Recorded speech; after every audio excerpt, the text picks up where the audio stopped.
Well, every night I go out running or riding my bike. I like the sweat, I like the flow I like the feeling of the night air hitting my lungs. I like the feeling of rain while sticking out my tongue. Sometimes I like to pretend I'm on a secret mission. Sometimes I'm just making sure there's not something out there happening that I'm missing. And I swear to you, I get a real high from it. Fuck alcohol and fuck all that shit and fuck TV. Let's meet up with our bikes down by the old train bridge. I'll race you downtown and I'll show you what you missed from inside. And let's live our lives tonight. Let's ride our bikes into the night. And let's live our lives tonight.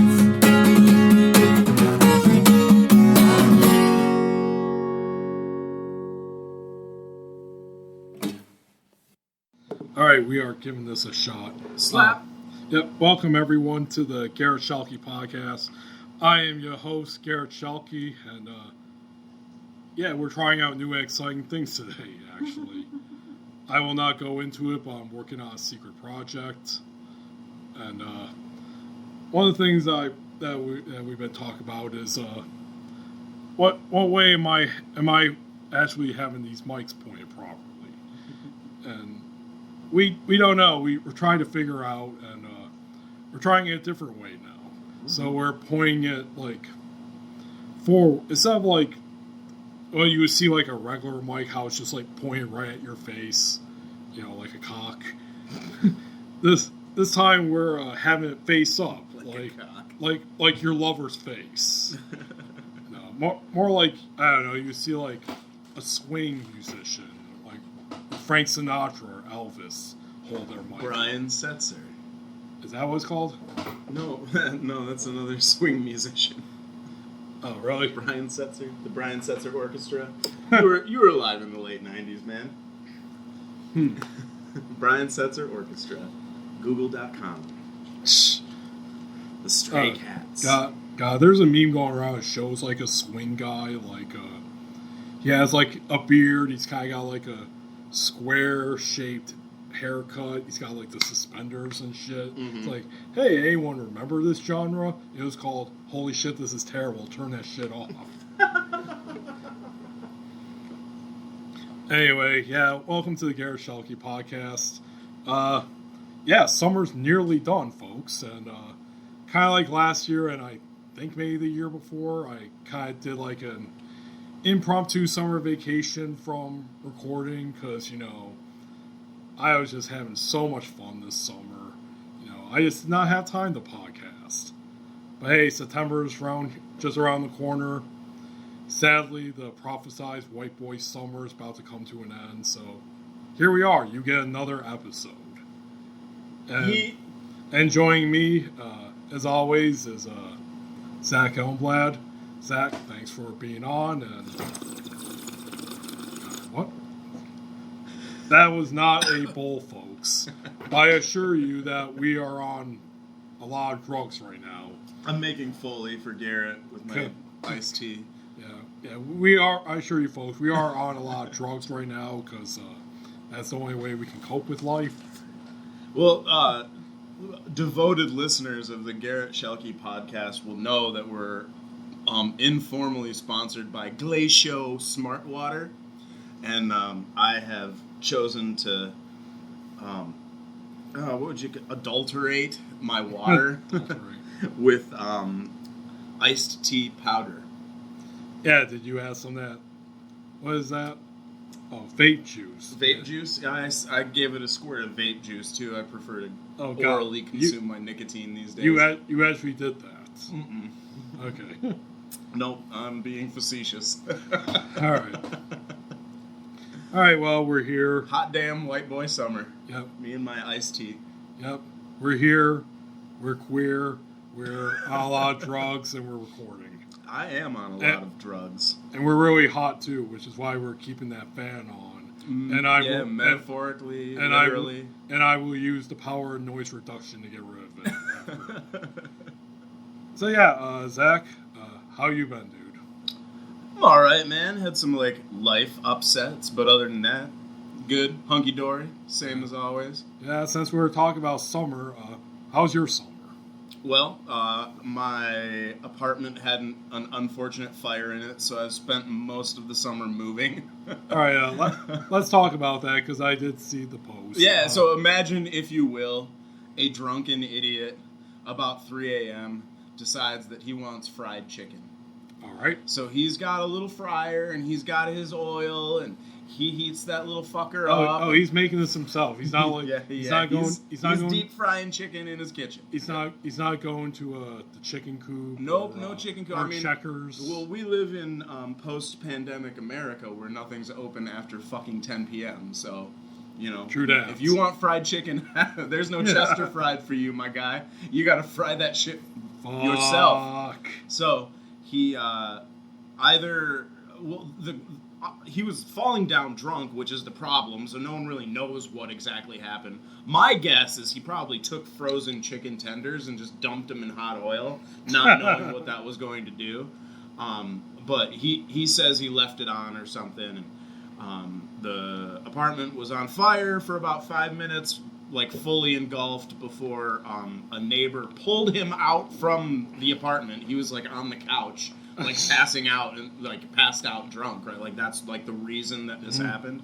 And so he like ate his chicken, got chickenitis, and fucking fell asleep and did not turn the fryer on. Is that what we're calling it? Chickenitis? Chickenitis.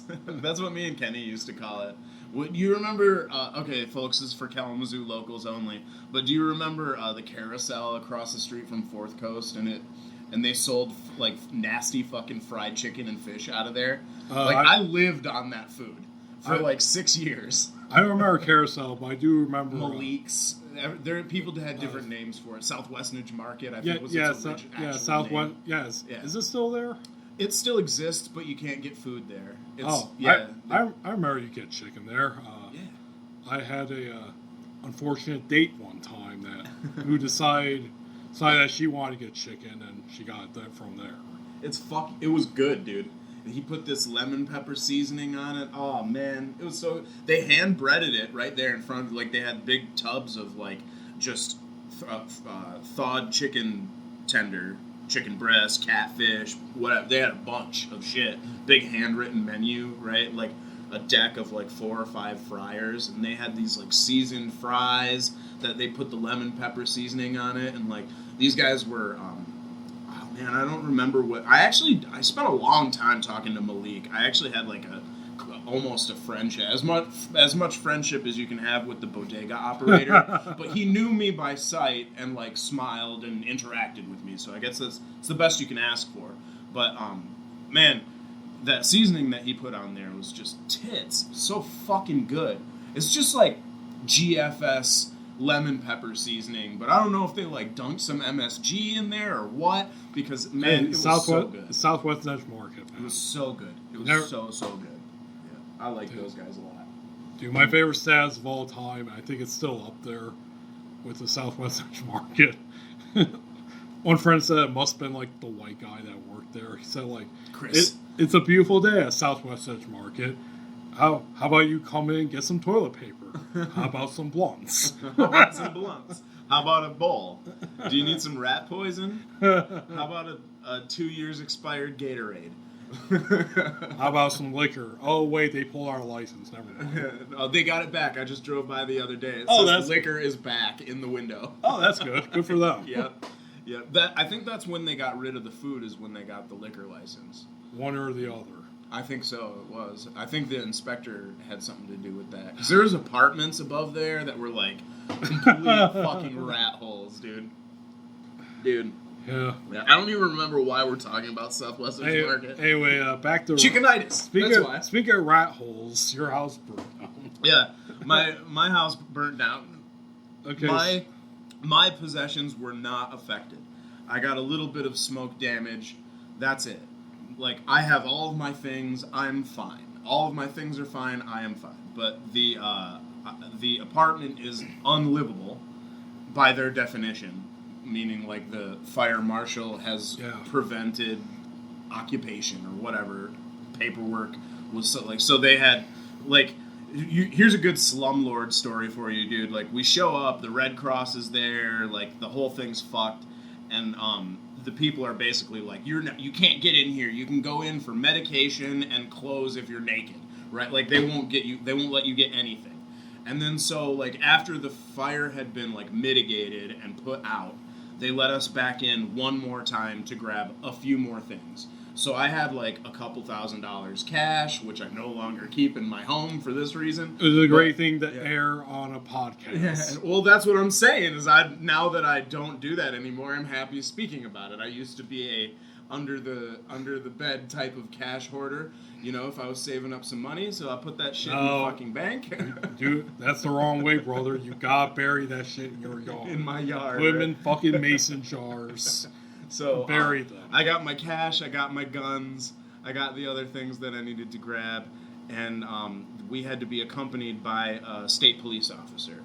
To make sure it was you. To make sure it was me, and they like checked my ID and compared it with the lease and all of that shit. Yes, they went through the security really bad.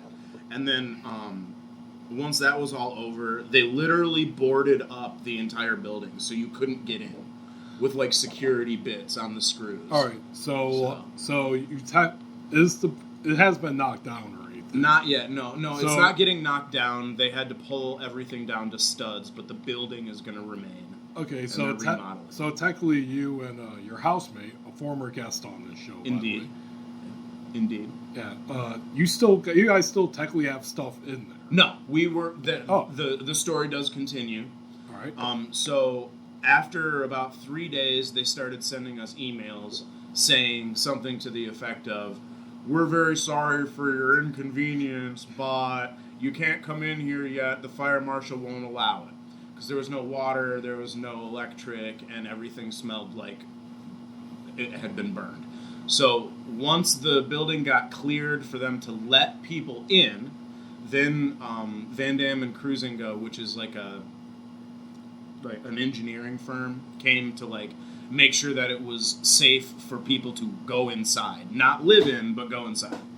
And once that was cleared, we were allowed to go in between 10 a.m. and 4 p.m.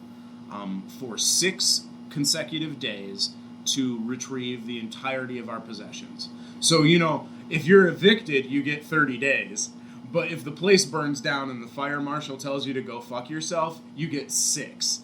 And so what ended up happening is we almost made it on the 6th day, and Jason and I gave the doorman, that like the guy with the fucking screw gun that was actually like in charge of shit, we gave him $100 and a jar of weed to let us in there for the 7th day. and so we got the rest of our stuff on the last day, and like all of our possessions are moved out of that apartment. We're dissolved of our lease. I'll never go back to that apartment again. Yeah, it's over. The Hulk music plays in the background. Hulk walking away. Oh God! When you said Hulk, sad piano music. Oh God, I thought you meant Hulk Hogan. No, when it comes crashing down and it hurts inside. Nope, just sad walking away from my home. Piano music. But yeah, Jason and Robin the cat are just fine. Everybody's fine. We just started living with our parents again, which, you know, is fine. It was like, hey mom, hey dad. Here I am. I know it's gonna suck. Yeah, that's okay. They like having us around. It's no big deal. There's a room for me. I just threw my bed in there. I spend most of my time in the office, so. Which, by the way, I believe your folks are celebrating an anniversary. They are, dude. They're celebrating their 40th wedding anniversary, which is fucking astounding considering like. If like 90% of the listening population of this podcast can probably relate with me by saying relationships in 2021, not easy. Not good. Not good, not easy. Not relationships bad. Relationships bad. Being alone forever, good. Always sad, never happy. Well, you can be happy and never sad. You just gotta run out into the woods and never return. Indeed. I got to go out into the woods, speaking of which. Very nice. Last weekend, I was up in Baldwin in our, like, secret, undisclosed camping location that we've been using since we were kids. And have you ever do you know of any other people that camp there? That's actually a really pertinent question, because this is the first time that we have ever found signs of other people's use of the campsite. And what we found when we pulled up was... Wait, let me take a guess. Oh, please guess. I want you to guess. You come up, and there are these strange, neatly wooden crosses that are just around the points variously. No death, no occultism, no Blair Witch. No Blair Witch, no meth. So what? Think about meth was my second guess. If it's not those things, what would you find? Condoms. Close. What if you didn't wear condoms? Baby diapers. Feces? Okay, yeah, see, you're getting close, man. Because they were full of feces. Were they full of cum too? No, there was 3 baby diapers with shit, and 1 pair of men's underwear with shit. And then were they like adult diapers or no, like basically what we surveyed was a family of some kind. We're assuming homeless or close to it, stayed here for a while, and left a bunch of fucking trash there, is what happened. So we burned all the trash, cleaned up the site. Oh yeah, well we got it good and hot before we threw the shitty diapers. Wouldn't that still smell? I mean, you're burning. Yeah, it smelled like shit. Yes. We just stacked more logs on top of it, dude. This is what you gotta do. What you gotta do. Spray for we weren't gonna pack it out 3 miles, so we definitely burnt it there, and that sucked. But like, we're leave no trace guys, so we weren't gonna fucking show up to a trashed campsite and not take care of it. So you gotta do what you gotta do. I have a similar story at my favorite secret location at Bradford Nature Center in Grand Rapids. Mm-hmm. I do pick up trash if I see it. Like, I actually keep a little bag with me and throw it in the regular trash. Mm-hmm. One time I did not do it, though, because some person left a regular surgical mask, that we all wear during this COVID time. Plague. Yeah, plague. And then there was a big turd on top of it. Like, their dog shit on top of it. And despite... Or they picked up the turd with the mask. There's so many possibilities. As a barrier. There's so many possibilities. Or like, what if it's just happenstance? Like, they fucking turded. Like, they ejected the turd, and then it just happened to lie. Like, perfectly, like, it wasn't even intentional, just an accidental shitting. What if they vomited the turd? What? Maybe they did.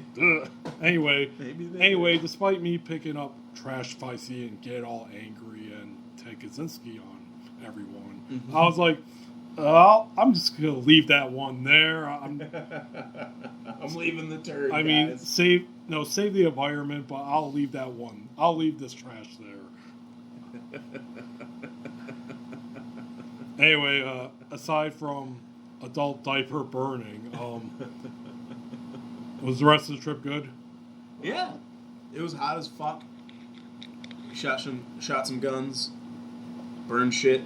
It's pretty typical. Pretty typical. Laid in the fucking hammock and wished that it wasn't 90 degrees until like 7:30 p.m. when it got nice. Yeah. I, too, am trying to pack as much stuff, as much shit as I can do. As much stuff as I can do in these waning days of summer, because last year, if dedicated folks remember, it was the start of the plague, obviously. A lot of shit was shut down. I did not go on a proper vacation. Instead, I spent it here in Kalamazoo on a writer's retreat that just utterly fucking failed. I want to interject here because I took your recommendation and stayed at a Wood Spring Suites. Oh, you did? I stayed at the one in Grand Rapids on 44th. Oh, I know that one. I passed by it. A couple of, maybe a month and a half ago, I went on a working retreat, so I wasn't writing, but it was like 1 or 2 weeks after the fire, and all of my shit was still packed up, so I took all of my gear and stuff and went up there and just like made myself tea and worked for like 40 hours straight to just like clear my schedule so that I could get everything done. So Yeah. so how was your experience with Whispering? I enjoyed it. Yeah, they got me right in. There was only like minimal fucking noises in the evening time. Usually calm down about 1 a.m. And then all of the like congregated folks around the like designated smoking area that I parked nearby were all cordial, greeted me as I came in, called me sir, in fact. They were nice people. I enjoyed it. Yeah, I would say Whispering is an extended stay hotel. Yep. But you can stay there, honestly, even for one night. Mm-hmm. I've done it. I'll probably do it in the future. Though I've tried to, like, upgrade a little bit. But, It's very bare bones. Yeah, but I will say, it's I guess maybe because it's a franchise, too, it's a lot better than, like, your usual crack hotel. Yeah. America's Best Inn. That is a crack. Like, the last time I went to an America's Best Inn, the bed was, like, clearly I walked into the room, the bed had clearly been slept in, and there was, like, a fake gold Rolex just, like, undone. Like, you know, if you were like, in the throes of ecstasy and decided you need to at once remove your watch, this is kind of where it would be. Like, if your arm was, like, on the nightstand, like, you'd take the watch off and just sort of let it fall. Where I'm at right now, there is no time. Right? Yeah, except for the 30 seconds that he might have lasted after that. At any rate, there was clearly some shenanigans had been going on in this place. Like, I think there was some ruffled sheets, if you understand the expression. And so I called the front desk and I was like, someone definitely fucked in here. And they're like, oh, we'll get you a new room. Which leads me to believe it was probably one of them, right? Like, the front desk people are like, I'll give you $100. Or no, I'll let you put it in my pooper for 100 bones for a Benjamin.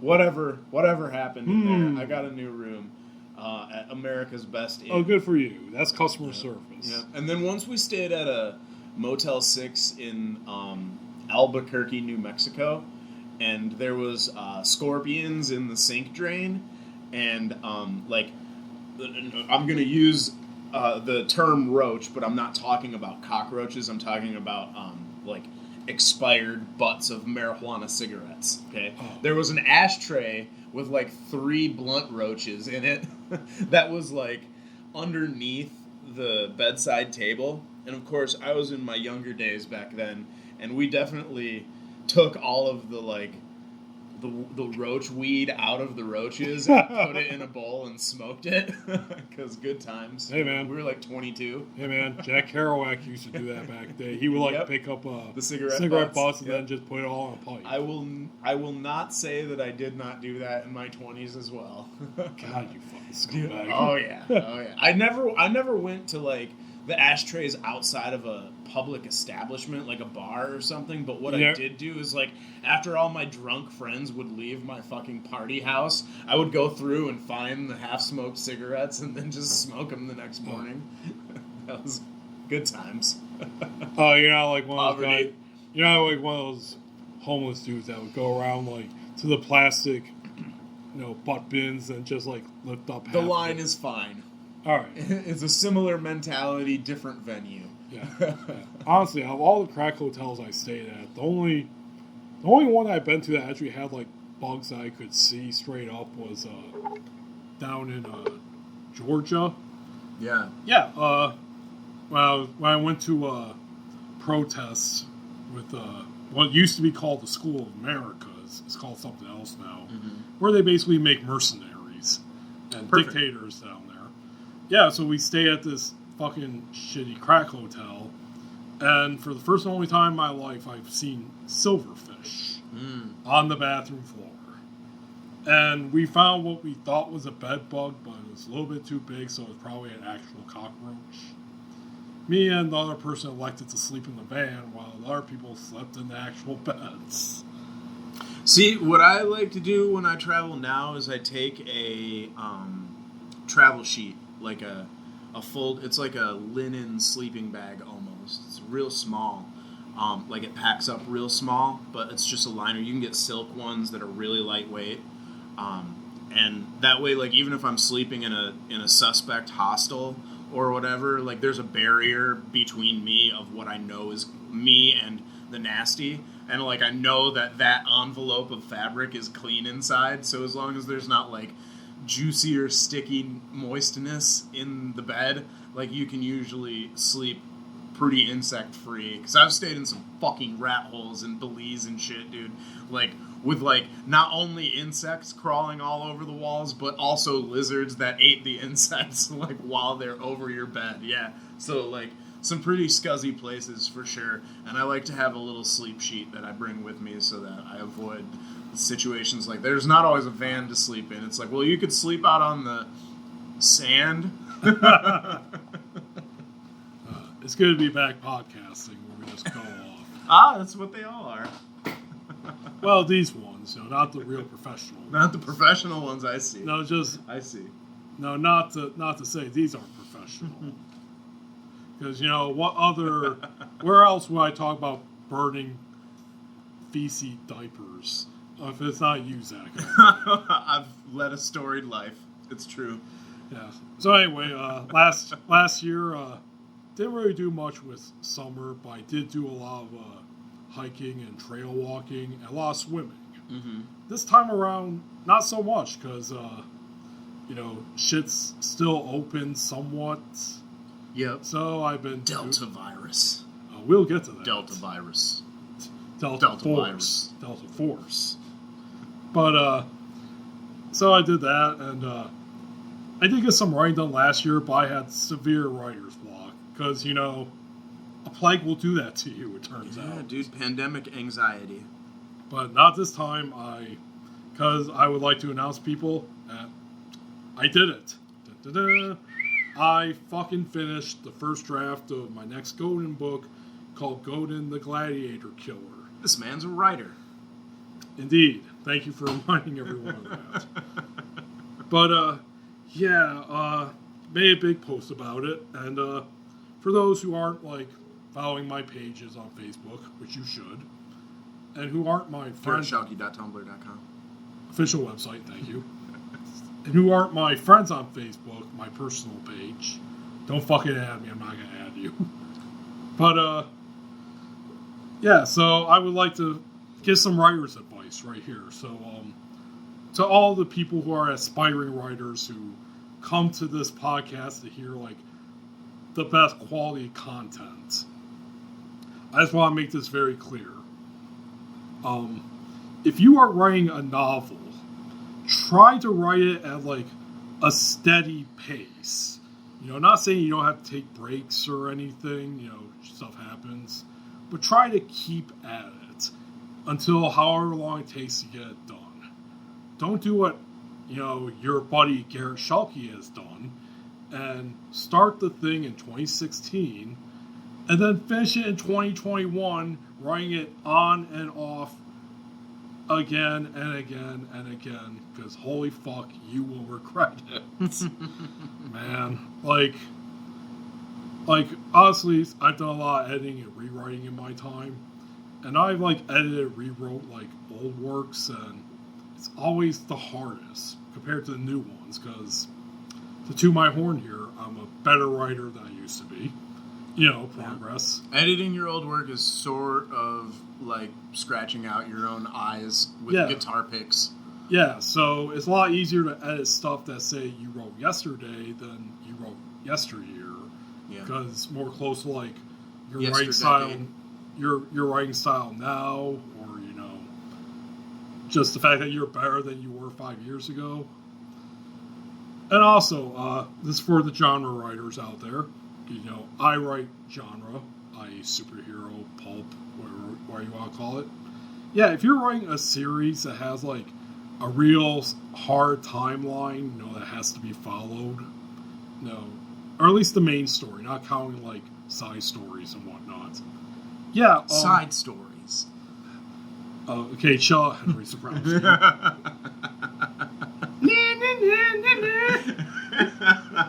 Anyway, try to stick to that main timeline. Don't do what I did and decide, oh, well, I really want to write this novel. I think it's going to be the 6th in the series. So I'll start writing it now, even though I haven't published the first one yet. don't do it. Because then, like me, besides, one reason why I didn't finish it earlier, because I had all these other books I had to write to get to it. So yeah, listen to your old buddy Garret. Do not be like me. Keep a steady pace on your work, wherever you're writing. And if you're writing in something that's on a timeline, try to keep it in order. There. Going, the Gladiator Killer, coming out December 2022. If the world still exists. It will. I know. I've been a doomer lately, dude. I had a really fun meeting yesterday that was sort of pre-production for a couple of secret projects and like some shit I've been working on in the music world for a couple of years with a big group of guys that couldn't even be described if I wanted to. But it's a music project and a live performance project, multimedia project type thing. And we had this really good meeting, and I don't remember what I was fucking talking about at all because I was describing this meeting. I just remember having a good meeting. Why did I bring that up? I'm not even high, Garret. I can't fucking imagine why I lost my train of thought this fast. We're getting old. I am getting old. We're getting Alzheimer's. Oh, God damn it. Somebody rewind and comment about what I was fucking saying. I don't remember. Well, you're talking about being a doomer. Oh, yes. Thank God. All right. I'm glad that there's someone here to remember what I'm fucking talking about and rambling on about. So I've been a doomer lately. I had a great business meeting yesterday, and this guy's talking about how he's got all these design ideas to manufacture. He's got all these musical ideas. He's got a music business service that is like real. It exists. I went and saw it and used it and touched buttons on. Like I know what he's doing, and this guy is doing some fucking cool shit. So I'm happy to be a part of it. But I was basically kind of like going through a business analysis with him because he's not a business guy. Like he hasn't run his own business. He hasn't run other people's businesses. He's a sales guy. He's an artist. He's a musician. He's got different skills.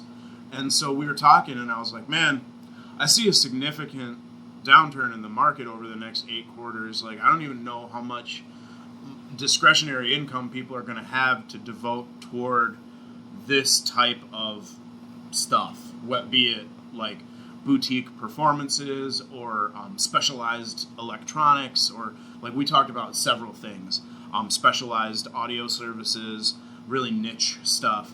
And I'm concerned that there's going to be a really big lack of demand for these artist services because people are just going to be fucking broke. Like, I don't think the world's going to end. I don't think the economy is going to collapse. But I think that all of this spending and so, like, there's going to be a reckoning day. Like, the markets are going to have to hiccup. The real estate market is going to have to hiccup. The treasury bonds, everything is going to have to hiccup. Everything is going to have to hiccup. So I'm thinking in my business analyses, I'm sort of like trepidatious, I guess I'll say, like cautiously borderline pessimistic. And I think that like that's why I make that comment about December 2022 if the world still exists. It's not that I think the world isn't going to exist or that some fucking cataclysm is going to happen. It's that I just think we're in for some fucking hard times, man.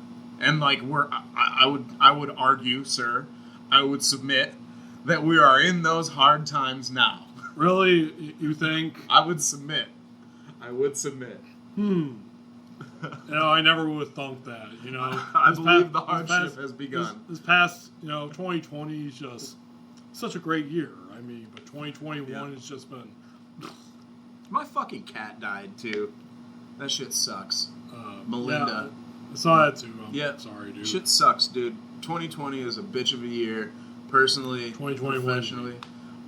Yep. Whatever fucking year it is, Garret. 2021. You got it. That really, these 2 years really are they are blended 1 year. Together. It's an 8-month cycle. I mean, an 8-quarter cycle. Sucks. There's this meme that shows this dude all excited, but then next one he's all sad. Like, what the fuck? And it showed him, like, looking at the time for, like, New Year, because, like, oh, 2020's about to be over, thank God. But it was, like, fucking, instead of December 31st, December 32nd.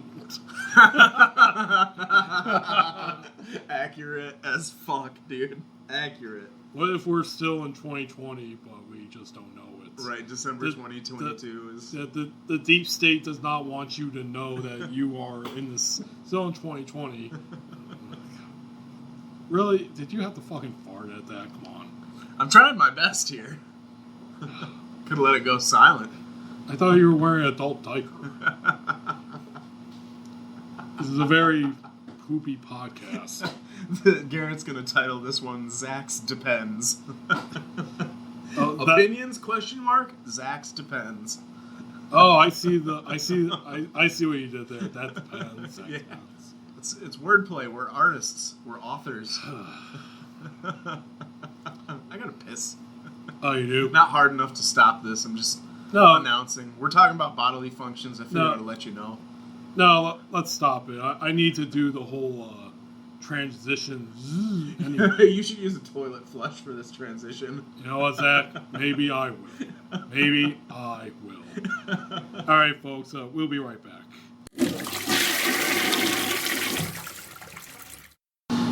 All right, we're back. We're here. We're still queer. We are. Maybe we should do some more drugs. Like, we gotta do something harder to keep this podcast going. Zach, hand me my Jenkum.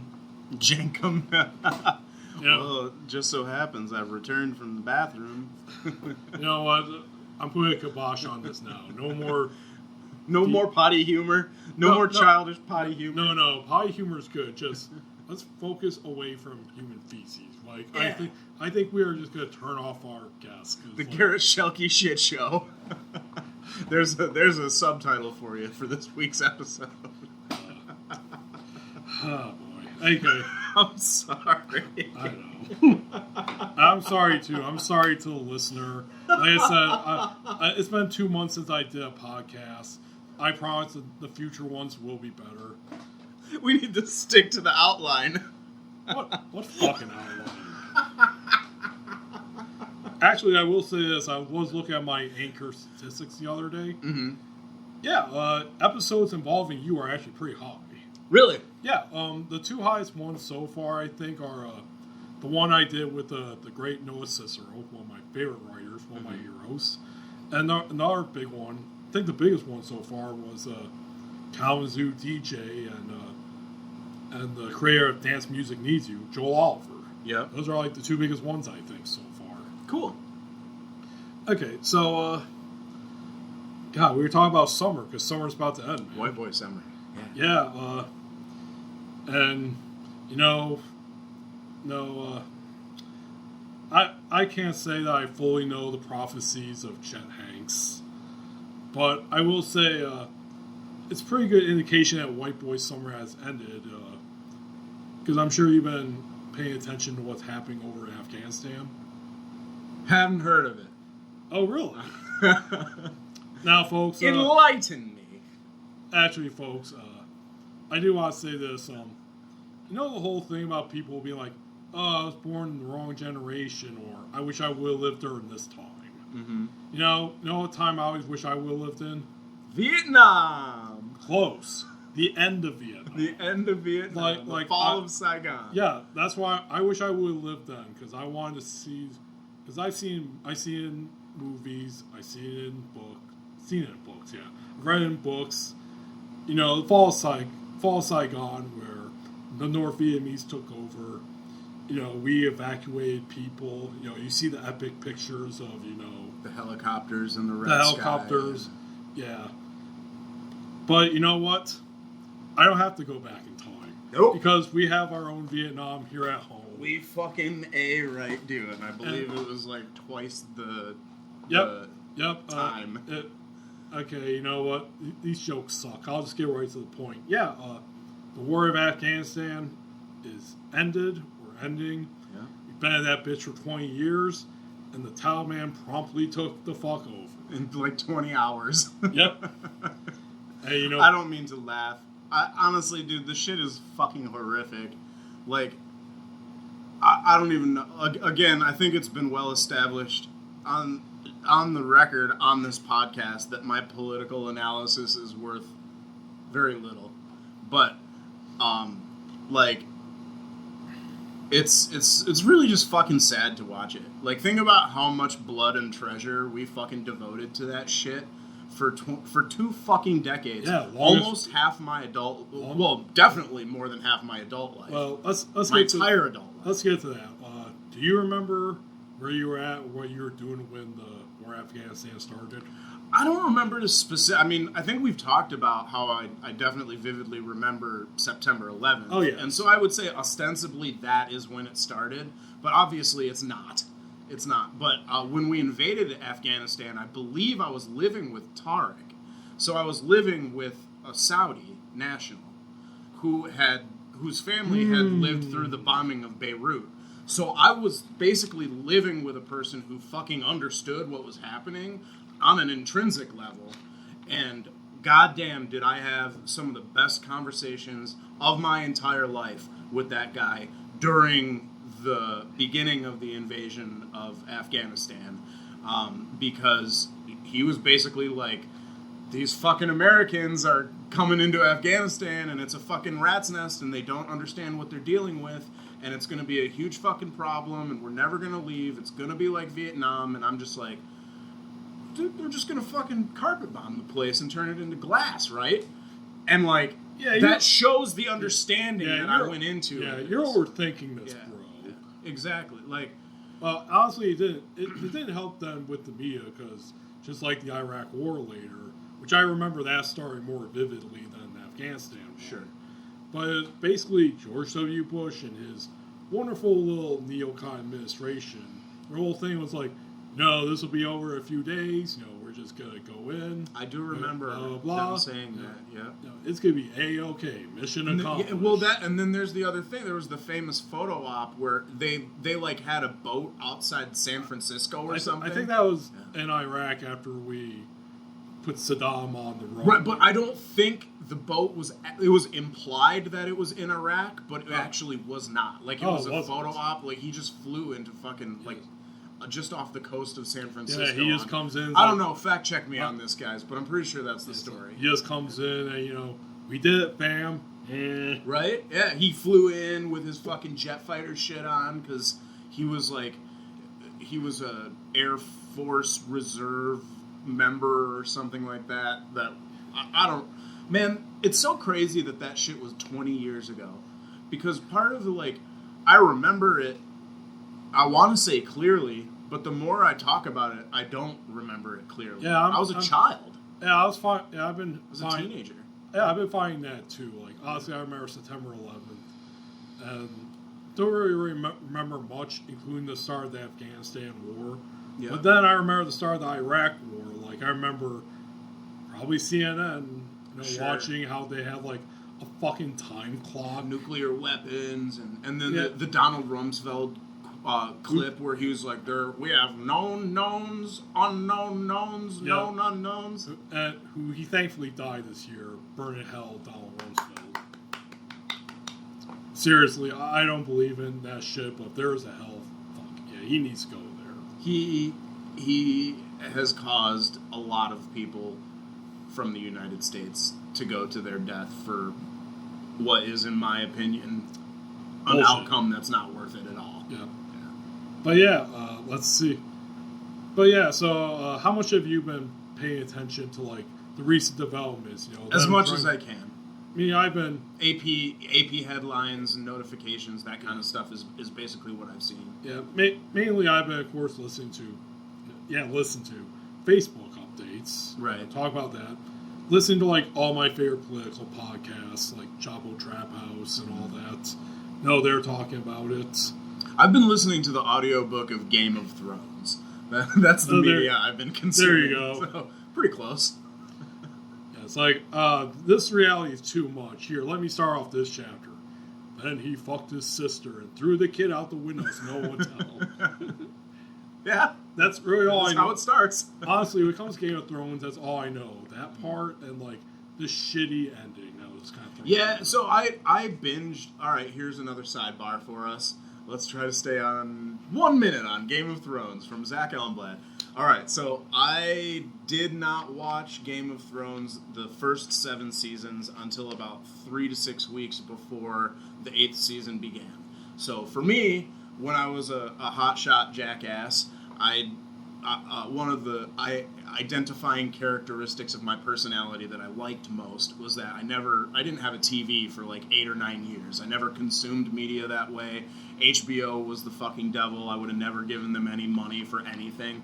But then my brothers really liked Game of Thrones, and they were like, "You should watch this shit.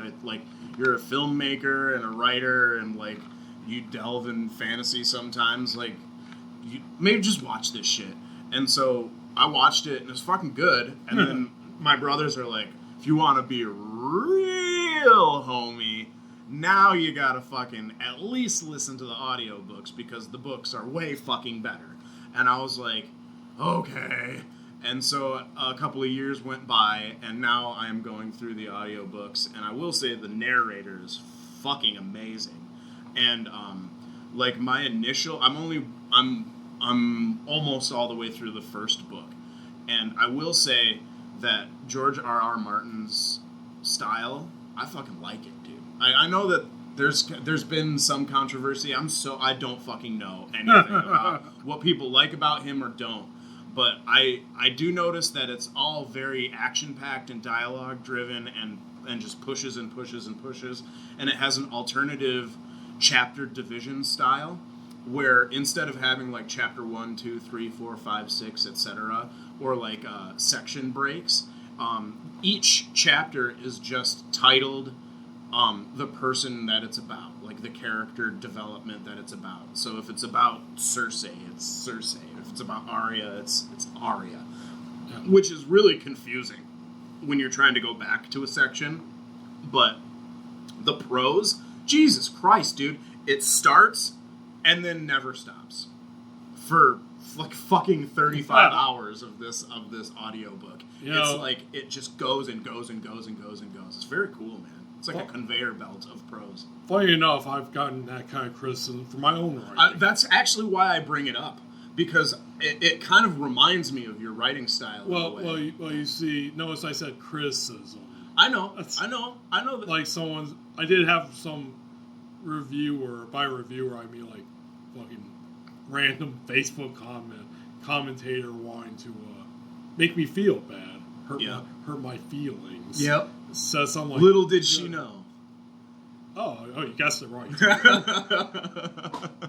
Granted, this was after an argument about Me Too and everything. After, basically when the Me Too founders sided with Joe Biden despite his allegations. Yes. Oh. Yeah. So this, those allegations. Huh? Yeah. So this commentator found a link to a story that I did, and then copy and paste it into the comment, well, let's analyze your work. I'm like, wait, what the fuck? They're like, this sucks, just goes on and on. You just don't know when to stop this bullshit. I'm like, wow. It's one of those great those great social media comments where it's just like, yep. I see. Someone just goes completely insane. Yeah.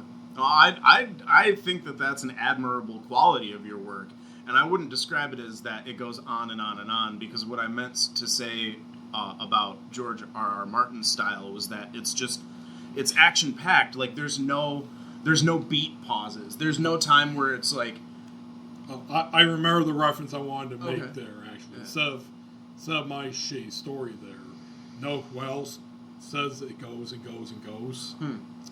Death Grips.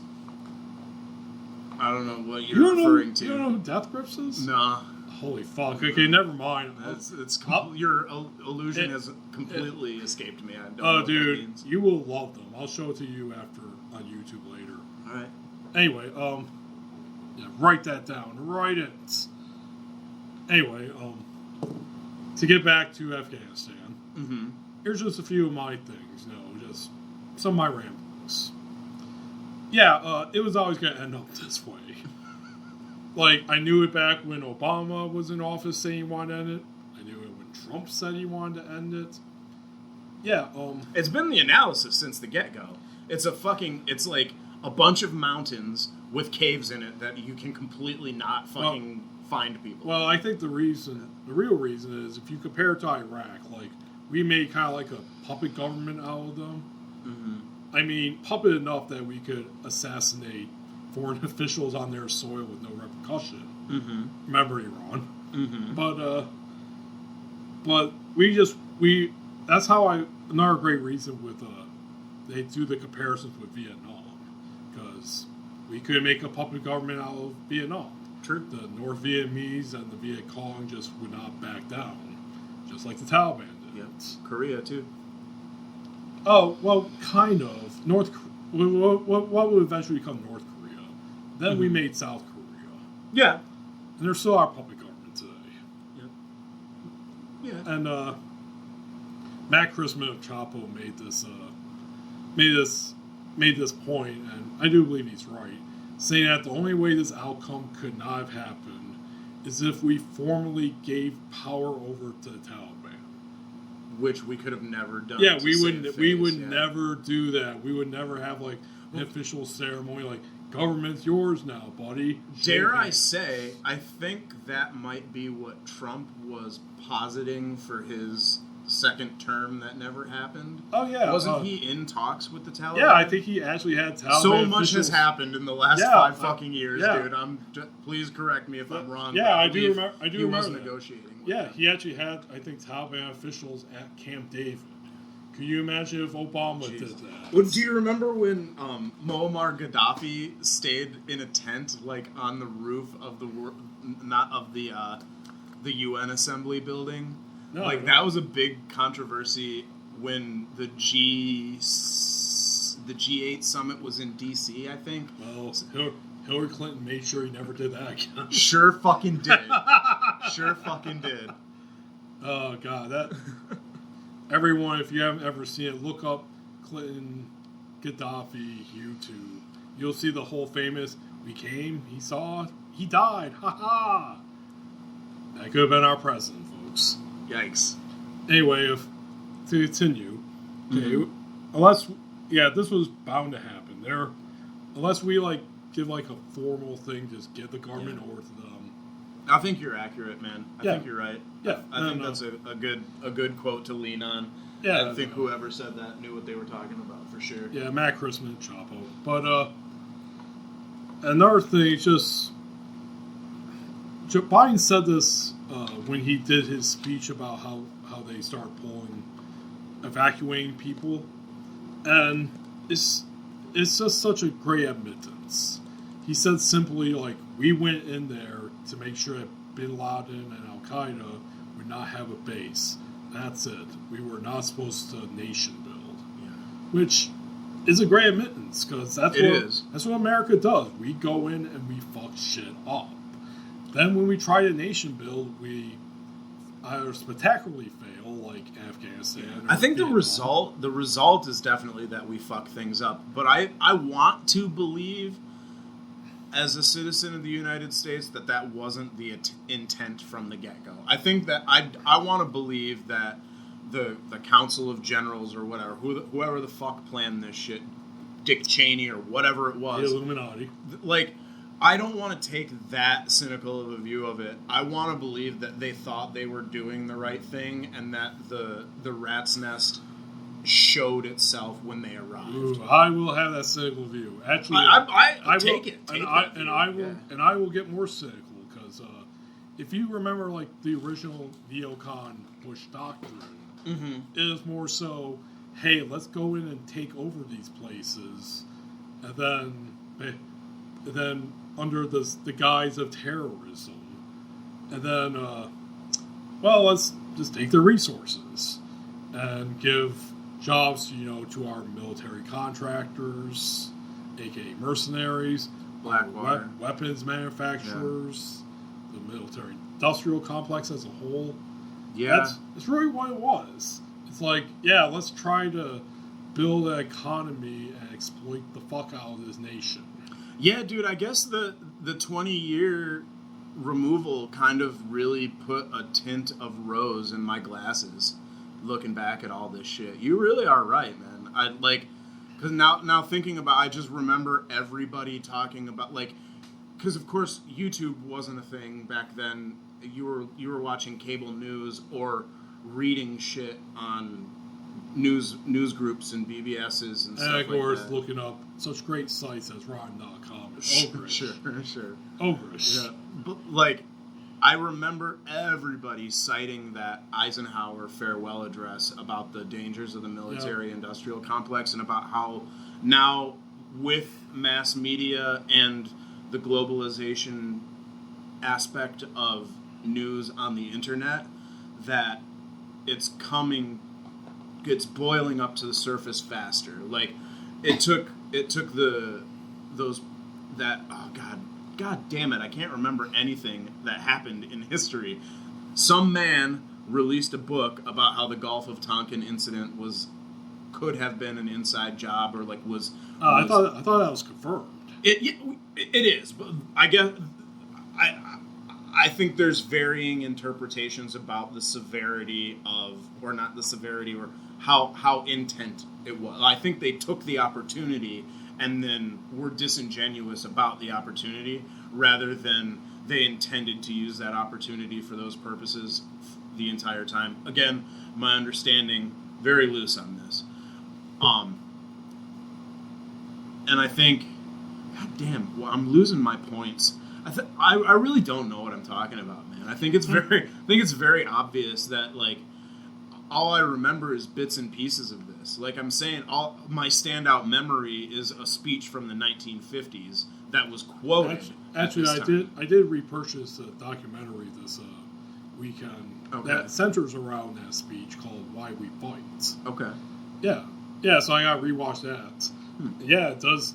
It's a big documentary about the military-industrial complex. I think it finally came to fruition. I think what Eisenhower was warning people about, they started to realize with Vietnam, and then fully began to realize in the early 2000s, and then now we've been fighting this war of information ever since, with each other, not with foreign powers, not with the Chinese government, not with the Afghans, not with the Taliban.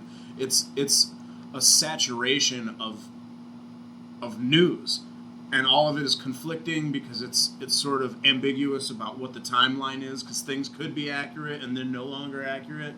And I think that's a big part of, like, think about how closely tied the military-industrial complex is with the advent of the fucking internet. Like, it is a mind control op that grew outside of its boundaries. Like, it is a construct of, like, Rand Corporation and fucking, like, 1970s think tanks and IBM and fucking MCI, Sprint, and all of those people, Ma Bell, all of those gigantic fucking companies that were sort of created out of the technological advances that brought on the telecommunications boom in the 1970s and 80s, was then, like, sort of copy and pasted into the development of the internet. Except then there was all these internal, like, on the internet, internal movements for international legislation for free speech on the internet. SOPA, COPA, that's like 2 decades into the history of that concept, right? Like, does the United States government control the internet because they made it? Does anyone control the internet? Therefore, that begs the question, does anyone control free speech? What is the arbiter, right? Like, and I think that is part of what happened with this whole thing is the United States wanted to just do business as usual, and not only was it an instance where we shouldn't and couldn't have done business as usual, but now we're in a technological position for the entire world to see it in real time. Oh yeah. So I think we spent the extra 17 years there just trying to figure out how to make ourselves look better, and we just could never do it. Oh yeah. We ultimately did fail, but they did do steps like that. Like we barely ever saw coffins of U.S. soldiers being brought back. Yeah, or if we did, it was all very ambiguous. The crying mom and the flag draped over. Yeah, and unlike Vietnam, like in Vietnam, it wasn't real time. They had news wires and shit. Exactly. Whereas here, it's like you upload that video of this mangled body by an IED. Mm-hmm. So from the soldiers and from the people who did it. Yeah, everybody has a camera in their pocket. Yeah, so really, this and Iraq were like the two big wars as we entered the internet age. Yeah, and that's really the truth, because when we started this, we were still on the model of you're going to interpret this however CNN, MSNBC, and Fox News fucking spins it for you. Yeah, but what they tell you is what you're going to fucking understand. Yeah, but then they remembered the lessons of Vietnam and seen all the wonderful media that came out of there. Mm-hmm. Some of the more iconic ones, like the monk burning himself to death, the child running away after being bombed by napalm, and of course, the guy just shooting the Viet Cong. Sure. Right. I mean, even think they're like, yeah, let's try to not show that. Yeah. And all the big mainstream media, the big liberal media, complied. They barely ever show that stuff. And then degenerate dirtbags like you and I would have to look up on Ogrish and that. We really wanted to see the good stuff. Yeah. The good stuff, if you want to call it that. Yeah, I know. I had like a 1,000-yard stare thinking of the good stuff. Like, I don't know, man. There's so many rabbit holes to open up there. Like, was it good for those images to be distributed so that people could come to grips with what exactly was happening in wartime or in I do wish they would have been distributed, because I don't think it would stop the war, because protesting that did not stop Vietnam. But I think it would have helped non-biased coverage. That's for sure. Well, and I'll get to the point why I'm saying that, because a few hard things. My track of thought. I know it's hard, man. Just all those drugs. Too much drugs, too much drinking. God, we are just ruining ourselves. I'm like Keith Richards, except he just never mind. He's still that living. Joke died. No, the drummer died. I know. He's now outliving members of his own band. I'm saying, like, the Keith Richards thing is like he's like pickled by drugs, right? Like, so I was trying to say I'm like Keith Richards, but I suck. That's the joke I was trying to make. It's just bad. Yeah, and yes, rip. God, what is the drummer's name? I fucking forgot. Rest in peace, Rolling Stones drummer. Yeah, there's drummers that might listen to this that. You're a drummer. Charlie Watts. Charlie Watts. You're is his a name. drummer. I am a drummer, and I like Charlie Watts. If only he had a real cool name like Neil Peart. Who also died. Yeah. Oh, yeah. He's totally dead. Definitely dead. Yep. Real dead. Rip. Okay, so... and Joey Jordison. Who? Joey Jordison from Slipknot also died. Oh, recently. yeah. He did die. Yeah. A lot of drummers. Yeah. You seeing a pattern here? I don't want to die. That's what... Yeah, you better get back to playing sax only. Yep. sexy sax, man. Okay, so what I wanted to get at too was Afghanistan. Yeah, one thing that and I wonder too if this would have happened under Trump. I highly doubt it. Is that a lot of the early 2000s feelings and nationalism are resurfacing through this. Yeah. Mostly because, and this could be a real shock to American listeners. You gotta listen to what I'm about to say. It's sad but true. Is that we do not like looking like losers. Nope. And we took a big fucking L. That's a big fucking L. We are taking the biggest the global stage. Yeah, we are taking the biggest fucking L right now imaginable. Yep. And that has pissed a lot of people off. Especially some of these right-wingers who claim that they're, anti-war and all that. Like, when this first started, they first started to show the evacuations, and literally people falling from the plane as Yep. they take off. Mm-hmm. I keep seeing the hashtag and even flags around, impeach Biden. Why they want to impeach Biden? Because he's making us look bad on a global stage. Right, because of course it's his fault. Even Yeah. though it's a fucking 20-year for-president endeavor.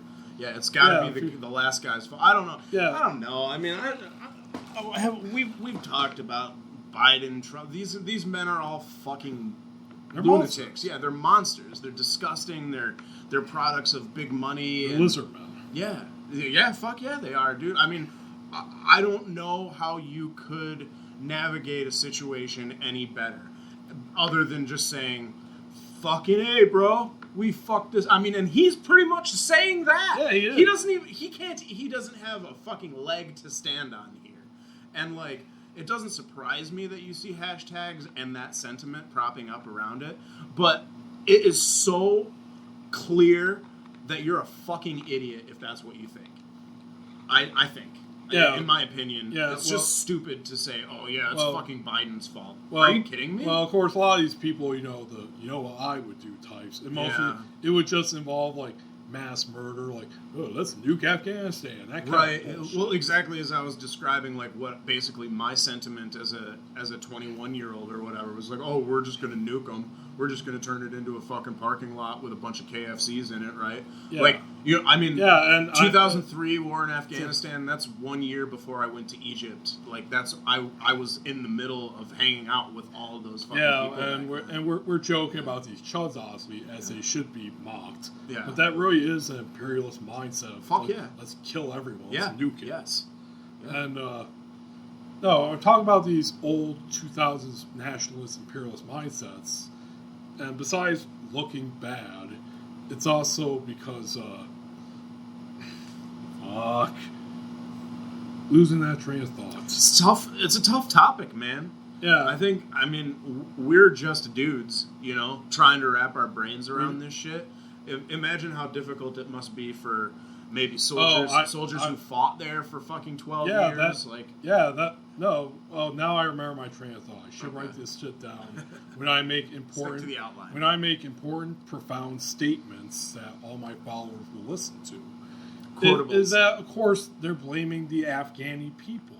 Saying it's the same dumb racist bullshit as before, like just like in Vietnam too, like, oh, they're too lazy to fight back. They're too stupid. And I mean, look at the economic rise of Vietnam in the last 20 years. Oh yeah, and they're a communist country still. Yeah. Like Cuba, they've seceded, and they keep seceding. The only difference is that we're not as hostile to them as we are Cuba. Mm-hmm. Probably because Cuba hasn't kicked our ass so thoroughly. But so that was just like in the beginning of the Afghanistan War too, was a reason for the takeover. It's like, look at these people, blah blah blah. They harbor terrorists. Yeah. We need to take over. Yeah, I mean, I remember the very common racial epithets that were launched toward Middle Eastern folks as well. Oh yeah, I still hear them today. Yeah, you do. I still hear shit today about Sharia law in America. Yeah. Yeah, you hear all sorts of nasty shit, man. I don't know. I feel bad for fucking...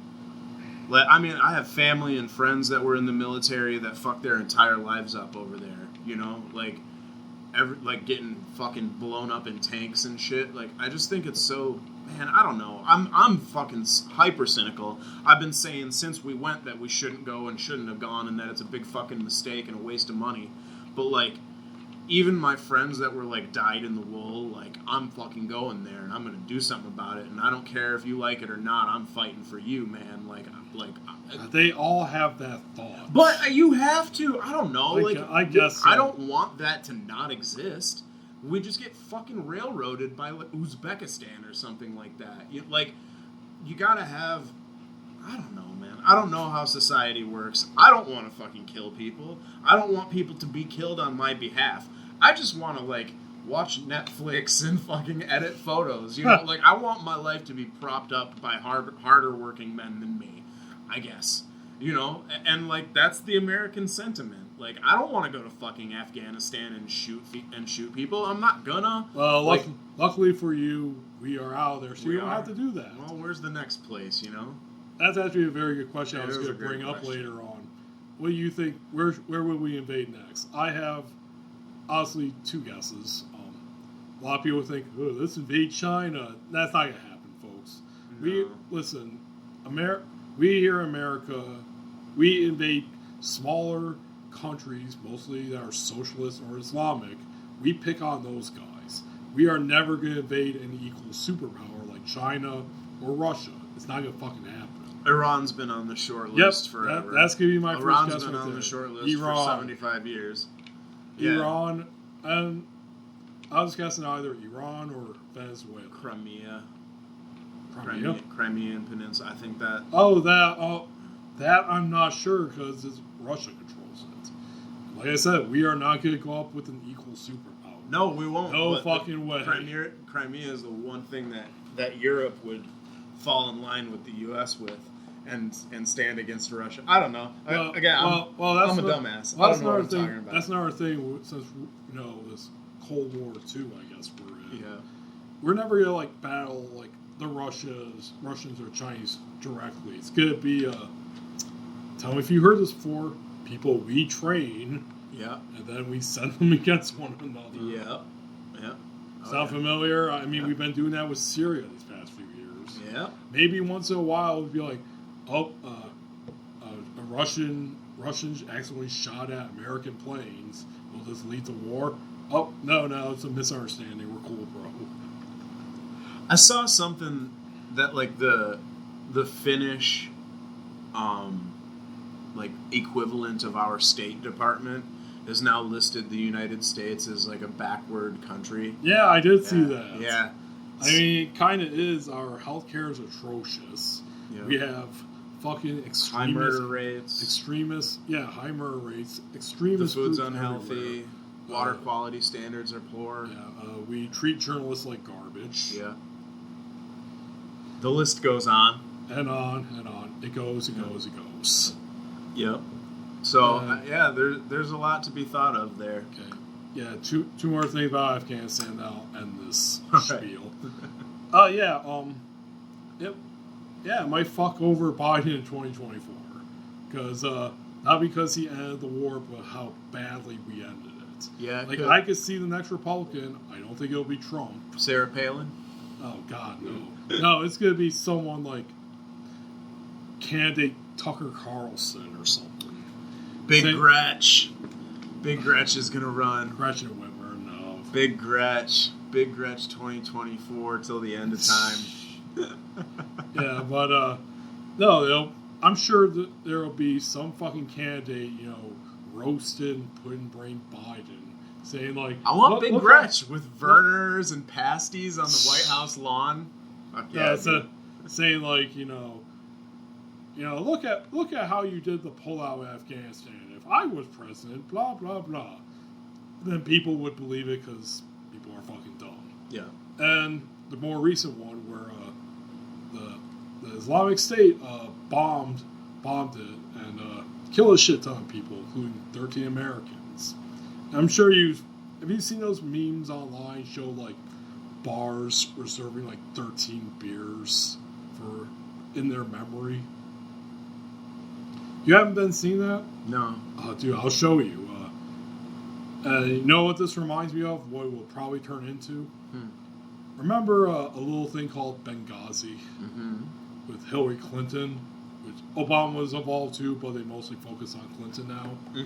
I think that's probably what this is going to become with Biden, like his Benghazi. The next chud fascist candidate be like, you let those 13 patriots die over there. DeSantis. Wait, who is he? Rick DeSantis, the governor of Florida. Oh, God. That's the one, dude. That's the guy. Yeah, it's possible. That's the guy to watch. Ben Abbott of Texas. Maybe, but I would say DeSantis is a stronger contender.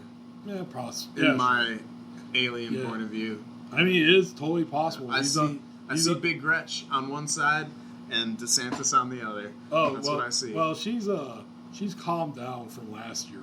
One, because of legislation passed by the Republicans, Yep. in part due to Unlock Michigan, this fucking stupid group, that anti-mask, anti-vax group, and they've made it so that she can't like make decisions like that anymore. Yeah. Which I guarantee you, they will put next time we have a Republican governor, they will try to scrap that shit right away. But and of course, re-election coming up, she's like, oh shit, I can't put everything on lockdown again and get re-elected. Yeah, sure, Delta's running wild, but yeah, totally. Maybe you should wear a mask. I don't mind. Yeah, I don't know, man. Yeah. Okay, final thing on Afghanistan, we'll put this in the ground. Kind of like those 13 Patriots. Yeah, yeah, you know who I notice hasn't been getting the blame at all? George W. Bush. Remember that fella? Yeah. The guy who started this thing? Yeah, he's that painter from Texas, yeah, right? that painter guy. That's what he's known for. No, fucking George W. Bush, the asshole that started this thing, who has put us into this post 9/11 hellhole. You don't see any comments from Bush Ranch. Yeah, but he's not getting blamed for this. Like, Biden, Trump, and Obama are getting. And not even really as they should be. But Yes. not Trump. Yeah, Bush started this shit. Yeah. Why? And I think I maybe know why. Because Bush is woke now. Because remember last year, because he came out that he was against Trump. Yeah. Yeah, so Bush is woke now. He's cool. So that means that we should not blame him for any of this. Yeah, the media is like, he gets a pass. He's just an old man. Just let him retire. Yeah, he's cool now. Look how silly he is. He's sitting there trying to get his during the inauguration. He's trying to get the plastic cover on there. He's snuggling up to Michelle Obama, who he's definitely not fucking. Look, he's cool now. He's not a fucking war criminal that got us in like a fucking forever war that's now come to a semi-end. Political intrigue at the end of days here in the United States. Dude, I'm joking, but it just pisses me off so fucking much. Yeah, it's not right, man. And like I said, the fact that he got rehabilitated during the Bush era, and that's probably one reason why liberals aren't going to go after him, because he was against Trump, and probably whatever next Trump-influenced candidates come.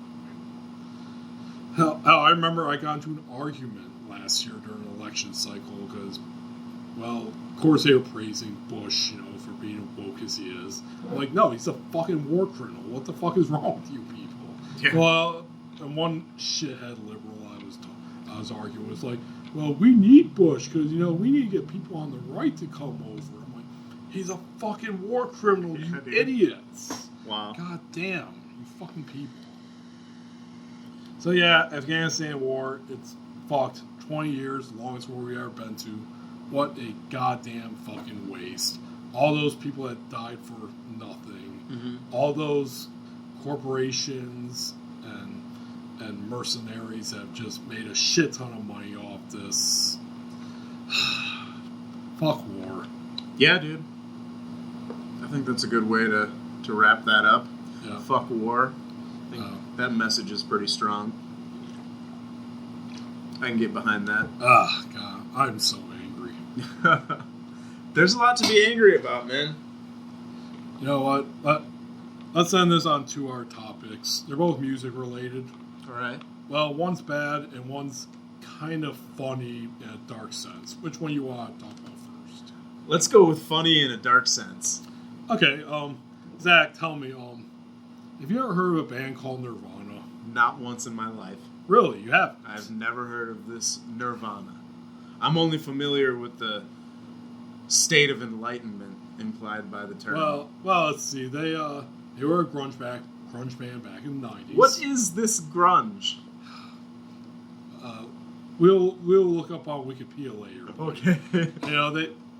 They're kind of a big thing. They may ripped off the Pixies a little bit, but who hasn't? And the Melvins. And the Melvins. This band I don't know of. Yep. Oh, it's a band, you say? Yeah, it's a band. And back in the day, they put out what was considered one of the greatest albums of all time, called Nevermind.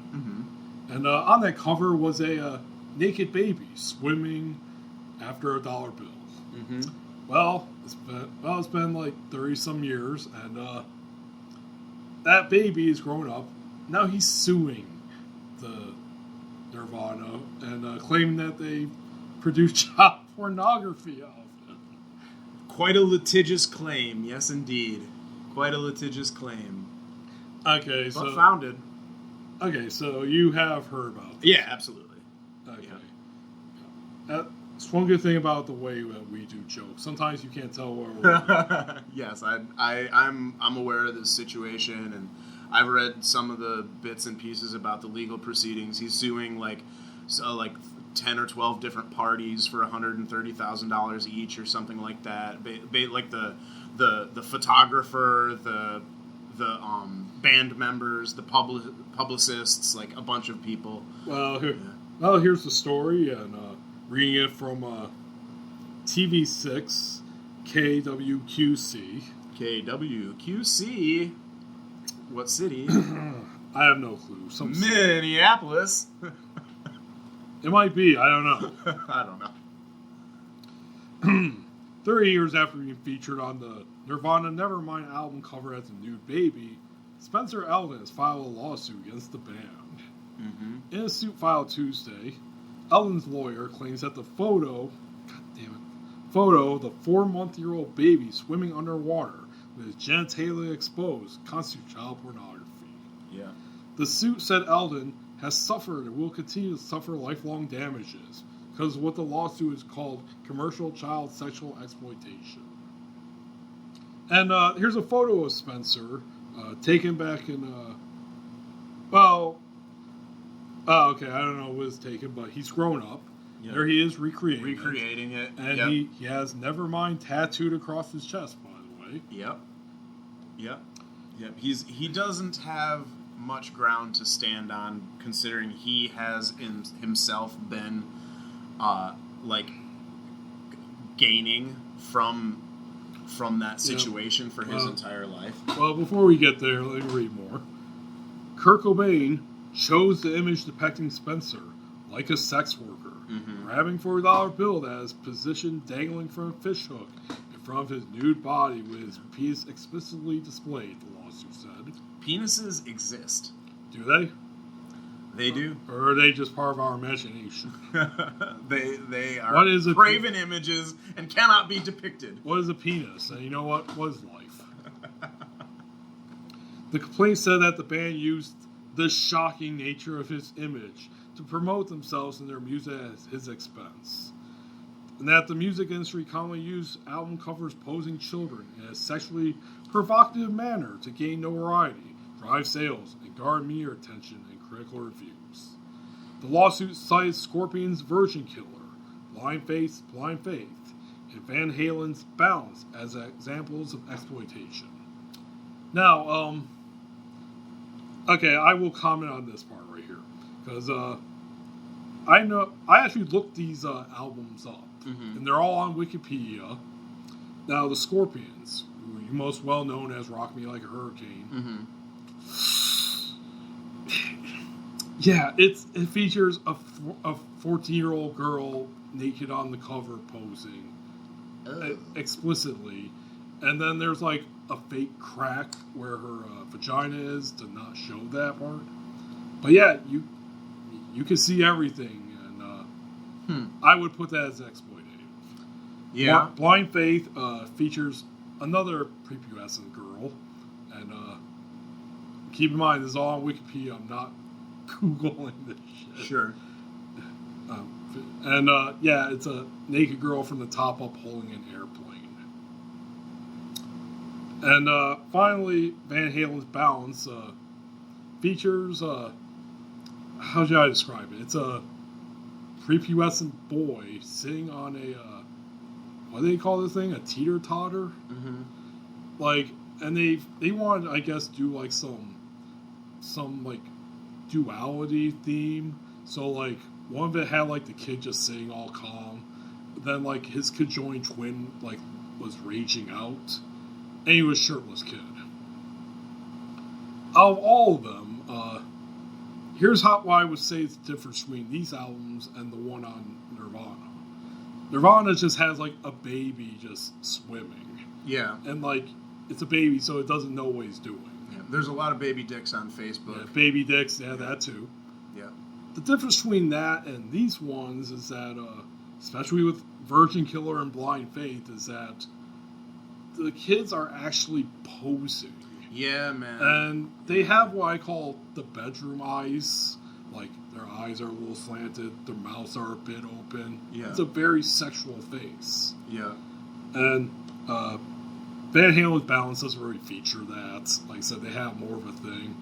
But, yeah, I can see why they use those for examples in their lawsuit, because they are bad. Yeah, I mean, it's hard to look back on that. Like, you can't just blanket statement it away by saying something to the effect of, well, it was a different time.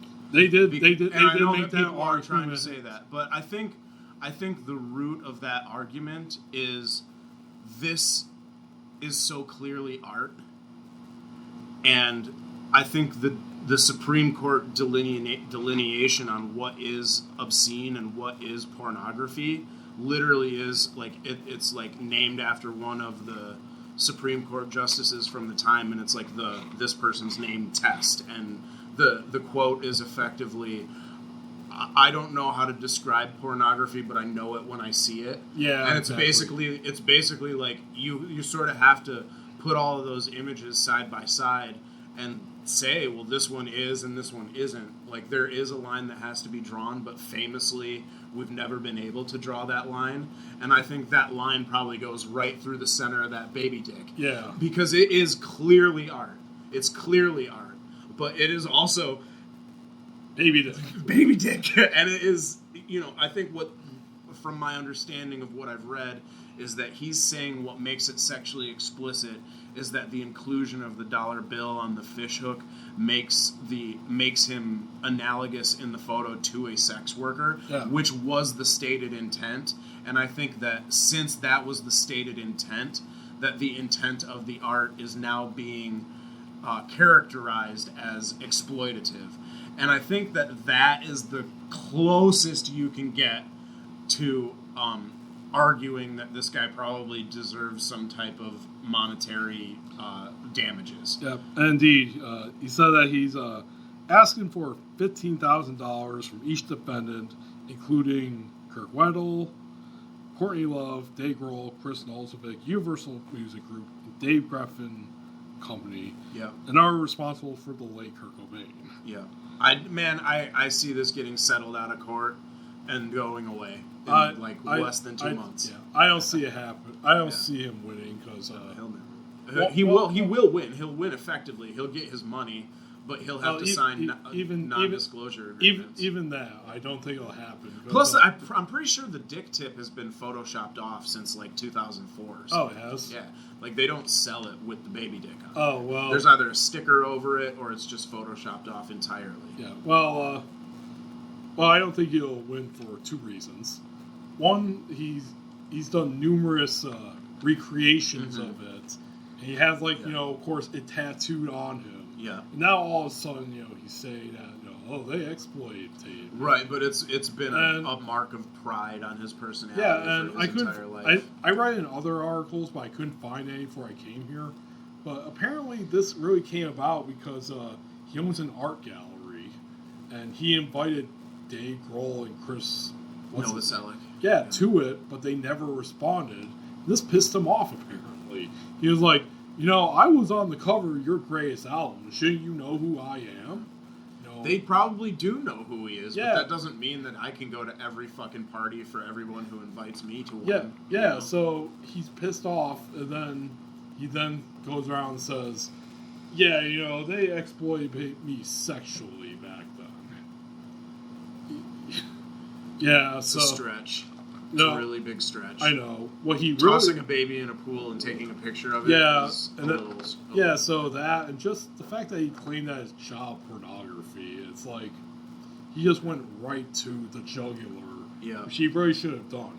What he should have done was Well, just say that his image has been used. Without his permission, yeah. Well, not even without his permission. It's just that he hasn't gotten anything from it since then. But he did. And if you look back, originally, I guess, like, his parents sold the rights to it for, like, $200.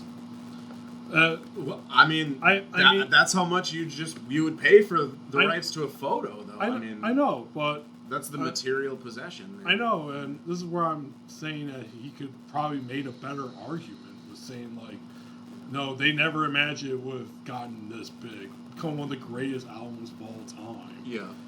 You know, when they sold it off. But that's the nature of art. Who could really? Yeah.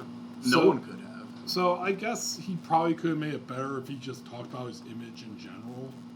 Yeah. And maybe not be so hostile to it. Just saying, like, hey, going right to the CP. Yeah. Just saying, like, hey, I just want what I think is properly mine. Yeah. Instead of saying, like, you know, Kurt Cobain exploited me sexually. It's like, and it kind of just makes you look like an insane money grab. And opens you up for a counter suit for defamation of character as well. Yeah. And funny enough, too, when I looked up these other albums that they cited, Blind Faith, you know what they promised the girl in that? This is why I remember when I was looking up Wikipedia this weekend. Apparently, the story of how that album cover came about was, like, the photographer saw a girl in the London Underground that he thought would be, like, the perfect model. But then he visited her, and it turned out she was too old for his taste. So they went for her sister, who was younger. And apparently they convinced her to do the photo shoot by, this is the older sister also taking part in this, by claiming that she did the photo shoot, they would give her a horse. Instead, they gave her 40 pounds, which is basically $40. Wow. Wow, yeah. Yeah, wow. Did she win a lawsuit? I don't think she ever filed one. Okay. Actually, none of them, like the girl from Virgin Killer or Blind Faith or Van Halen, none of them, as far as I know, file lawsuits or anything. It's mostly like looking at it now and be like, ugh. But wow. There's all sorts of stuff that you look back on from media from the 1990s that make me fucking squeamish, man. Even stuff that I really like.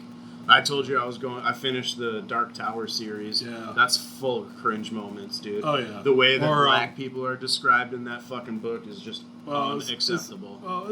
It's not even really that. It's more like, especially since we're in that age of it, thanks to QAnon, you know, child exploitation, save the children. Right. I mean, that's co-opting a real issue, though, because there are fucking... Yeah, and then take it to, like, your extreme level. Yeah. The nth degree. Yeah, so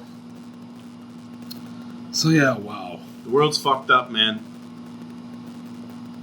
We're heading towards Hunger Games. So, as we learn here today, do not put naked children on your fucking album covers. You know, I'm just going to throw this out there. Even if I didn't need to be told that. Really? I did not need to be told that. I guarantee you, here on the Garret Schuelke podcast, you buy a number of my books now, all available on Amazon, Barnes & Noble, you name it. I will never have a naked child on them. Never. There's hidden baby dicks in every single one of Garrett's fucking books. Stop. I really don't need, like, someone trying to, like, let's take a closer look at this image. Right. Like, they zoom in and interpret something as baby dick. What is Schuelke hiding? No, there's this fight between... Fun fact, Gareth Mannion's thumb is a baby dick. No, see, in this picture, Godin is fighting a werewolf. But what if he's actually jerking off a baby? Jesus Christ, dude. We're going to get pulled off iTunes. We're not on iTunes. Of all the places I've tried to get on, I can't get on fucking iTunes. It's because we talk about baby dicks? No, it's because of the deep state. Deep state. You know, they don't like the fact that I said we should have pulled out of Afghanistan years ago. Steve Jobs' disembodied and preserved head. Tim Cook's severed left nut. Wait, Tim Cook? He's the CEO of Apple, isn't he? Oh, he is. I honestly don't know. Well, let's talk about the other things. Pretty sad. Apparently, Insane Clown Posse are going on a farewell tour. Yeah, I read that, man. Heart failure, Violent J. It's sad. Well, it's kind of overblown, I would say. You think so? Yeah, because this is how he explained it. Okay, he's suffering from heart failure, which has so far mostly been him, like, out of breath. Like, when he goes to, like, the mailbox. Tachycardia or something. Yeah. Like that, yeah. Like, it's not like he had a and then tumbled over. Yeah. So, actually, it sounded like they caught it, like, in time to, like, treat it. Yeah. So that's good. Good for him. So that's good. But, it sounds more like they're not going to stick to, like, the insane touring schedule they've had since the beginning, pretty much. Yeah, but they're going to do, like, monthly shows or something Yeah, like monthly shows, and they're still going to do, like, their holiday stuff. Juggalo gathering. Yeah, and they're still going to put out music and other media. It's just not like, hey, let's do, like, 10 shows a week. Isn't it so crazy how wholesome ICP became as time went on? Yeah. You know? I think we've talked about this several times. Oh, It's a frequent topic of conversation. We both you and I don't know if we would call ourselves juggalos, but we are. I don't think I could reasonably call myself a juggalo. Same here. I certainly appreciate that I know. culture, man. I They love. were very nice. I know. I love ICP, but I'm just not so much into the juggalo culture that I could call myself. It wasn't my thing, but goddamn, the juggalos that I hung out with and that took me in, they were very nice fucking people, man. Oh yeah, I've dated 2 juggalos and juggalettes in the past, and so yeah, man. So yeah, it sounds like sad news, but I'm glad that he's like sticking to his health. Sure. And he's still gonna be performing. I mean, once a month ain't fucking bad. Nah. Especially for guys who've been around for 30 years. Yeah, I'd be willing to bet he's making a couple $100K per show too. Oh yeah. And really, if you look at it, they will never, of course, get this respect, but they are definitely one of the greatest indie bands of all time, like bar none. Grateful Dead level, absolutely. Absolutely. Yeah, I mean, look at what all they accomplished. Look at the culture they created, and again, look at their insane touring schedule. Yeah, and they always sell out too, because like iconography that's like think like the Malenko face, like that is so identifiable in the same way that the Grateful Dead skull logo is. Like people just have it on their car, and you know what that, or the Hatchet Man. The Hatchet Man logo more so. Yeah. I think in the 90s probably the Malenko thing, but then moving on, the Hatchet Man for sure. Yeah, and really, both of them are like middle-aged now. Mm-hmm. And like I said, they just have insane touring schedules. So it's like at this point, you're like, how long can you keep going? Yeah. I mean, another band that would technically count as indie, I guess, the Ramones. They've had something similar. And oh shit! Okay. My chair just dropped like 6 inches. No, but if you look at the Ramones, they are very similar to ICP in that sense when it comes to like just work ethic and touring schedule and level of fame. Yeah. They went up to like the early mid '90s till they finally called it quits. Mm-hmm. And then the members just like straight up called it quits, not like ICP where it's like, oh, we're gonna do like 1 show a month, then this and that. Like straight up done, we're finished, we're out of here. Yeah. And then they just all the original members, Dee Dee, Joey, Johnny, Tommy are all fucking dead now. Mm-hmm. They all dropped dead pretty much shortly afterwards. Yeah. So hopefully, Violent J will not drop dead. Thank God. We're hoping. Actually, I'll bow to both of them. He's probably the healthier of the two. I mean, like, he had weight problems and, like, panic attack problems, but Shaggy is the Dope real... is in his name. Yeah, he's like the real one who, like, really done, like, the hard partying, like, alcohol and pills.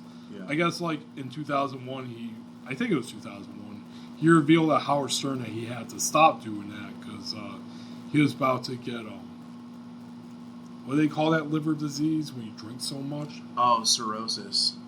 Yeah, he was like on the verge of getting it. So like, dude, you have to stop. So it's like, I guess, a little over a decade 2 decades later, yeah, it finally comes to Violent J, something that's so bad that he has to slow down. Yeah. So yeah, we here at GSP wish Violent J the best. Whoop whoop ninja. I mean, it sounds like I'm making fun of him. I'm not. I'm really not. No, I like ICP. I respect their work ethic. If you can get a copy of Behind the Paint, his memoir, get it. That's the reason why I like them, actually. Like, because beforehand I was like a pro Eminem, ICP's gay kind of guy. But then I read that, it just changed my perspective. Yeah, dude. A lot of thought went into that music. They knew what they were doing from the get-go. Like, they built a fucking community to support them, and then supported that community back. Like, it's such a... I mean, I'm glad that I sort of threw an analog out there to the Grateful Dead, because it's such a similar story, man. Like, they... if I had to choose, I will hang out with juggalos or deadheads any fucking I can't day. say that. A Dude, lot of my good friends are deadheads. I kind of really hate the Grateful Dead. I mean, I kind of hate jam bands in general. The only one jam band I like, and that's Dave Matthews Band. Fuck you all, crash into me. That's funny. Oh, God. Are you kidding me? That's the sound of a microphone falling. Yeah, my mic fell because great production value. You know what? We should just end it here. This is a great way to end it. This is a great way to end, with the mic fumble. Yeah, plus I should probably get going because it's 4:45. Because tonight at 7 o'clock, I am going to the shitter section in Grand Rapids. Actually, it's in the Stash, their front venue. And I'm seeing the Get Up Kids. Nice! Yeah, legendary emo band. That's hilarious. I saw the Get Up Kids in like 2002. Oh, really? How were they? They were good. They opened up for Green Day. Oh, nice. Yeah, that was a long time ago, man. You want to hear that album with the robot on the front of it? Yeah, I think that's what they were supporting at the time. Yeah, my... Something to Write Home About? Yep. Is that the name of it? Yep, that's it. My mind is like a steel trap. My intro to them was the album Guilt Show. Okay. Unfamiliar. Yep. And, funny story about them, too. I guess they were talking about... I read on Wikipedia, of course, about their influence. I guess Pete Wentz of Fall Out Boy has stated that there was no Get Up Kids, there would be no Fall Out Boy. That's how much they influenced them. And then I guess, like, I don't know which member of Get Up Kids went on record saying, like, yeah, well, this is how we did music back in the day, and this is the scene we came up in. It's totally different from Fall Out Boy, and, yeah, we apologize for that, because we really don't like Fall Out Boy's music. Wow. Yeah. That's not a good way to take a compliment. It's kind of like Tom Morello of Rage Against the Machine, when you heard about Fred Durst praising Rage. He was like, yeah, sorry, we really did not want to inspire the new metal genre. It's kind of the same way. It's like... You don't get to choose the art that people make when they're inspired by you, man. I know, but I just love these yeah, slightly older, more influential California fellows. Musicians and bands just saying, like, yeah, we're sorry, we didn't meant to inspire this shittiness. Dude, 1999 nostalgia is big right now. Oh yeah, the new metal's back, baby. Yep. I mean, it sounds vastly different than what we're used to. You know, it's not just a bunch of white guys scream rapping at you. No. God, Henry Zabrowski, when they did a series on this serial killer who I can't remember the name of, they called him like the new metal serial killer because he was really into like new metal. He said like they were talking about new metal, obviously, their own memories of it. Henry Zabrowski said something like, "Yeah, you know, there's nothing I like more than a guy a mohawk and a lip piercing rapping at me." That's accurate. But yeah, I'm seeing Get Up Kids tonight. I'm very excited about That's that. awesome, man. Yeah, that's what I'm doing, everyone, and I thank you all for listening. Hashtag GSP is back, baby. Yeah. Yep. All right, Zach, let's hear some pluggables. Pluggables. Follow me on Instagram for 3-year-old content at Elmblad_Media_Group. I still have the same things to promise that I've been promising for the last 3 years, which is the continued work on my 4th novel, Normal on Trial, and my upcoming collection of short stories, Reckless Abandon. So look forward to the future for me. Well, as always, with me, GarretSchuelke.tumblr.com, the main website for everything. Check out the website on Anchor, Spotify, not iTunes. They'll probably never go up there, despite my efforts. On Twitter, at Schuelke Podcast. Got the Facebook page. And, we're out here. Thank you, folks. Here is the outro song.